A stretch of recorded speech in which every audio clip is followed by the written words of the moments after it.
نواز شریف نے مختلف حلقوں میں کہنا شروع کیا کہ یہ اپنا چیف ہے۔ عمران خان کو مکمل اور تمام معاملات پر صادق اور امین قرار نہیں دیا تھا۔ غریبوں کا ایک کیس انہوں نے کبھی نہیں سنا، اور یہ وہی والے ہمارے فنڈ والے چیف صاحب۔ پوری دنیا سے جب ایک لسٹ نکلتی ہے تو ہمارا انصاف 130ویں نمبر پر۔ ہم ایسا کیوں نہیں سنتے جو مختار رکشے والا ہے اس کا کیس فوری طور پہ سوموٹو ایکشن لے لیا گیا؟ انصاف ادھر ہے نہیں۔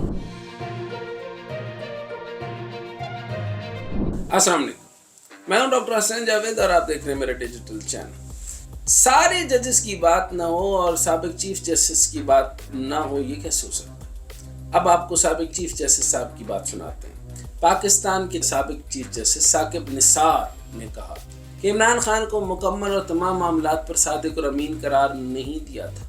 کہا کہ عمران خان کو مکمل طور پر صادق اور امین قرار نہیں دیا تھا، اسے سیاسی رنگ دیا گیا۔ عمران خان کو 3 نکات پر صادق اور امین قرار دیا تھا۔ اکرم شیخ نے عمران خان کے متعلق 3 نکات لکھ کر دیے کہ ان پر فیصلہ کیا جائے۔ تینوں نکات پر عمران خان صادق اور امین ثابت ہوئے تھے۔ ایک ٹی وی چینل سے بات کرتے ہوئے chief justice retired Saqib Nisar نے کہا کہ آج کل عدالتی فیصلوں پر وہ بات کر رہے ہیں جنہیں قانون کے زبر زیر معلوم نہیں۔ جو شخص آج عدالتوں پر حملہ آور ہے وہ کبھی عدالتوں کا پسندیدہ رہا ہے۔ صرف ایک مقدمے کے علاوہ اسے ہمیشہ عدالتوں سے ریلیف ہی ملتا رہا۔ سابق چیف جسٹس نے کہا کہ جب چیف جسٹس نہیں بنا تھا تو نواز شریف نے مختلف حلقوں میں کہنا شروع کیا کہ یہ اپنا چیف ہے۔ میں نے پاناما کیس میں خود کو بینچ سے الگ کرا لیا تھا اور نااہلی کیس میں میعاد سے متعلق اوپن نوٹس کر دیا تھا کہ جو بھی معاونت کرنا چاہے کرے۔ نااہلی کی میعاد کا تقرر آئین نے قانون کی روشنی میں کیا۔ یہ سارے معاملات کون کہہ رہا ہے جی؟ یہ سارے معاملات جو ہیں یہ آپ کے چیف جسٹس ثاقب نثار کہہ رہے ہیں۔ ثاقب نثار صاحب جو ہیں وہ ان کی بڑی لمبی داستان ہے۔ بے شمار لوگوں کے کیس میں جانتا ہوں، وہ لوگوں کو ذلیل کرتے تھے، رسوا کرتے تھے، تضحیق کرتے تھے، اور بے شمار لوگوں کے اور غریبوں کا ایک کیس انہوں نے کبھی نہیں سنا، اور یہ وہی والے ہمارے فنڈ والے چیف صاحب۔ اب کیا معاملہ ہے؟ ابھی انہی کے متعلق خان صاحب پر وہ بات کر رہے ہیں جن کے ساتھ مل کر جو ہے وہ 1 ارب روپے کی بات ہوئی تھی، اس سے ڈیم بننا تھا۔ اور ڈیم کا معاملہ تو مجھے پتہ نہیں ہے، ابھی تک میرے نوٹس میں بھی نہیں آیا۔ آپ لوگوں کے نوٹس میں ہو تو ضرور مجھے بتائیے۔ اب یہ ساری کی ساری ڈیوائڈ آپ سمجھ لیں کہ خود وہ اپنے آپ کو کہہ رہے ہیں کہ مجھے کہا جاتا تھا کہ میں نواز شریف کا آدمی ہوں اور میں نے اس کو کیس سے الگ کر دیا۔ تو یہ قصہ تو ساری دنیا کو پتہ کہ کون کس کا ہے اور کیا کیا ہو رہا ہے اور کون کیا کر رہا ہے، کس طرح کر رہا ہے۔ تو بہرحال یہ معاملات کے اوپر ڈسکس کرنے سے بہت بہتر یہ ہے کہ جتنے تو گزر گئے وہ اعلیٰ عدلیہ، میں ابھی بھی کہوں گا اعلیٰ عدلیہ کا تشخص قائم رہے، لیکن پوری دنیا سے جب ایک لسٹ نکلتی ہے تو ہمارا انصاف 130ویں نمبر پر ہے۔ اور اس کے اندر آپ یہ بھی دیکھ لیں کہ جو چھوٹے چھوٹے مکان کے کیسز ہیں اور باقی معاملات کے کیسز ہیں، چھوٹی چھوٹے مطلب مرلوں کے اندر جو کیسز چلے آ رہے ہیں، جدی کیس بنتے جا رہے ہیں، اور اس کے اوپر جو لڑائیاں چل رہی ہیں، اگر 2 3 مربع کا معاملہ تھا تو اس کے بھائیوں کی لڑائیاں ہو گئی اور کئی لوگ مر گئے، اور جو ہے مرنے کے بعد اب تک کیس چل رہے ہیں، پھر ان کی اولادیں، پھر ان کی اولادیں، پھر ان کی اولادیں چلیں گی۔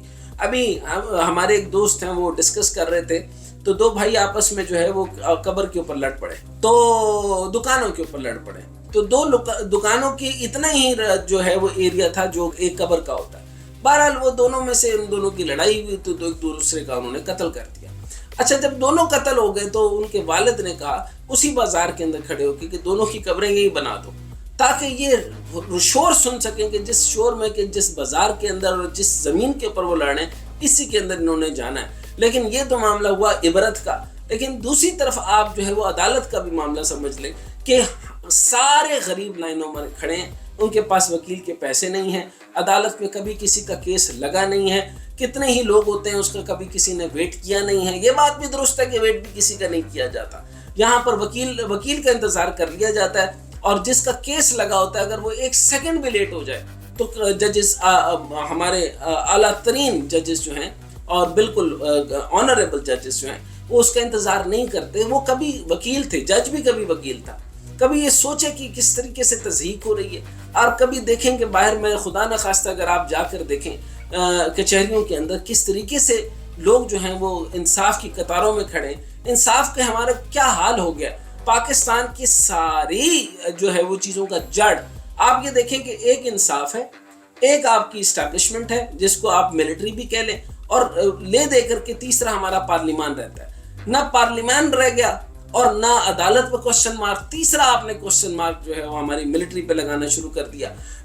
پاکستان ملٹری جو ہے باقاعدہ طور پر آپ کے پورے پاکستان کے جتنے اوپن بارڈرز ہیں اس کی جو ہے حفاظت پر مامور ہے۔ آپ نے ان کا بھی نام جو ہے وہ اس طریقے سے لے آئے اور اس طرح کے معاملات ہونے لگے۔ ایک دو انڈیویجولز کی وجہ سے پورے جو ہے وہ آپ جو ہے وہ پورے ایک ادارے کے اوپر کیسے کر سکتے ہیں۔ چوتھا جو پلر جو میڈیا ہے اس کو میں کبھی بھی اس کا پلر اسٹیٹ پلر نہیں کہتا، لیکن کیونکہ آپ نے انلائٹن ماڈریشن کا نعرہ لگایا اور یہ غلطی جو ہے وہ جس نے بھی کی وہ تو بات اب آپ کو سمجھ آ جائے گی۔ چائنا نے اس لیے نہیں آج تک کبھی چائنا کا ایک ہی ٹی وی ہے جو پرائیویٹ میڈیا ہوتا ہے، اس کی چند حدود و قیود ہوتی ہیں جس کے اوپر معاملہ چلا کرتا ہے۔ بہرحال لیکن اگر یہ بھی نہیں ہوگا تو ان غریبوں کا کیس کون سنے گا؟ میں اب کیس کے اوپر بات کر رہا ہوں، لیکن اب میں نے کہا نا چوتھا پلر کیوں؟ آپ یہ دیکھیں کہ کئی بچے اغوا ہو رہے ہیں، کئی بے شمار لوگ جو ہیں وہ اٹھائے جا رہے ہیں، کئی لوگوں کے ساتھ ظلم ہو رہا ہے، زیادتی ہو رہی ہے، وراثت میں جائیدادیں بنتی ہیں بہنوں کی وہ ان کو دی نہیں جاتی، وہ کلیمنٹ بنی ہوئی ہیں، اور کتنی ہی میں نے ایسے یہ سارے بڑے بڑے خاندان میں خاندانوں کے نام نہیں لینا چاہتا، مطلب ایک لمبی لائن لگ جائے گی، ان ساروں کی جو بیٹیاں ہیں وہ ان کے اگر حصوں میں تقریباً 10 مربع بھی آتی ہے تو یہ خود چھوٹی چیز تو نہیں ہے۔ اب ان کے بھائیوں نے ان کی زمینیں ماری گئی، یہ قبر میں لے کر جانی ہے، کدھر جانا؟ انصاف ادھر ہے نہیں۔ تو تمام فاضل ججز سے میں کہنا چاہتا ہوں اور تمام آنریبل ججز سے میری ریکویسٹ ہے اور مؤدبانہ گزارش ہے کہ انصاف کا سلسلہ ایک چیز جسٹس نے ٹھیک نہیں کرنا۔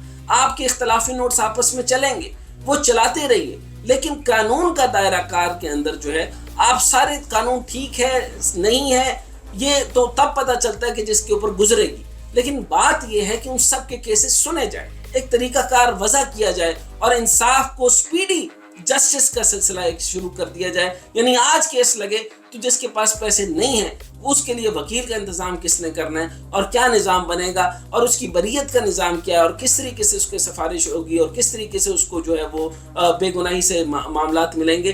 یعنی تمام جگہ سے صرف ہائپ کیسز کیوں خان صاحب ہر وقت عدالت میں، اور کیوں صرف جو ہے وہ بڑے بڑے کیسز جو ہیں اور بڑے بڑے کارپوریٹ کیسز لگتے ہیں؟ یعنی ہم ایسا کیوں نہیں سنتے کہ مختارے کا جو مختارہ رکشے والا ہے اس کا کیس فوری طور پہ سوموٹو ایکشن لے لیا گیا، اور اسی طریقے سے کبیرہ نائی جو تھا اس نے جو مسئلہ کیا تھا اس کی دکان کا وہ فوری طور پہ سوموٹو لے لیا گیا۔ ہمارے مجسٹریٹ سے لے کے تب تک معاملات بہتر نہیں ہوں گے جب عدالت اوپر سے لے کے نیچے تک ٹھیک نہیں ہوگی۔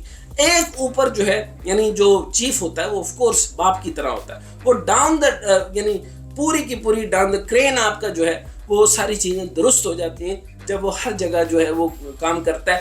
میرا خیال میں تمام جو اچھا بڑا چیف جسٹس ہوتا ہے اس کو خود چھوٹی عدالتوں میں بھی ایک دن کیس اٹھا لینا چاہیے اور وہاں پہ فیصلہ کر کے ایک ہی دن میں جب وہ نپٹائے گا تو سب کے لیے پریسیڈنٹ سیٹ ہو جائے گا، اور انشاءاللہ مجھے امید ہے کہ عدلیہ اس کام کے اندر بہت ہوگی۔ صرف عمران خان نہیں، پورا صرف نواز شریف نہیں، صرف آصف زرداری نہیں، بڑے بڑے لوگ نہیں رہ گئے، بہت سارے لوگ ہیں جن کے ابھی تک انصاف باقی ہے۔